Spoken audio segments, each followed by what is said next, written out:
జైపూర్లో మూగజీవాలకు ఒక వంటగది.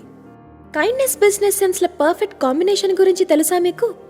జైపూర్లో ఒక చిన్న కిచెన్ సోషల్ మీడియాలో తెగ వైరల్ అవుతోంది. స్ట్రీట్ డాగ్స్కి జనాలు ఇష్టం వచ్చినట్టు షుగర్ బిస్కెట్స్ ఇస్తున్నారని, అవి వాటికి విషం లాంటివని తెలుసుకొని ఆ ప్రాంతానికి చెందిన ఒక ఆంట్రప్రెనర్ గజరాజ్ సింగ్ గారు ఒక మంచి ఐడియాతో ముందుకొచ్చారు.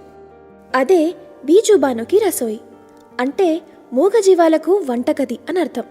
ఇక్కడ వీధి కుక్కల కోసం జస్ట్ 5 రూపాయలకే 400 గ్రాముల హై ప్రోటీన్ మీల్ దొరుకుతుంది. ఇందులో పన్నీర్, ఎగ్, మల్టీవిటమిన్స్ వంటి పదార్థాలన్నీ ఉంటాయట. ఇప్పుడు ఇక్కడ రోజుకి 500కు పైగా ప్యాకెట్స్ సేల్ అవుతున్నాయట. No donations, only community participation అనే ఆలోచనతో ముందుకెళ్తూ, మనం ఖర్చు పెడితేనే దానికి వాల్యూ ఇస్తాం అనే ఉద్దేశంతో మొత్తం ఫ్రీగా ఇవ్వకుండా కొంత కాస్ట్ను నిర్ణయించి అమ్ముతున్నారట. మనుషులపైనే కాదు, జంతువులపైన కూడా కైండ్నెస్ చూపించే మనసున్న మంచి మనుషులు మన మధ్య ఉన్నారంటే అంతకు మించిన ఆనందం మరొకటి ఉంటుందా చెప్పండి? మరి ఇంకేం ఆలోచిస్తున్నారు? Spread the positivity. మరిన్ని ఇన్స్పైరింగ్ స్టోరీస్ కోసం వెంటనే టాల్ రేడియోను ఫాలో అవ్వండి. Don't miss out.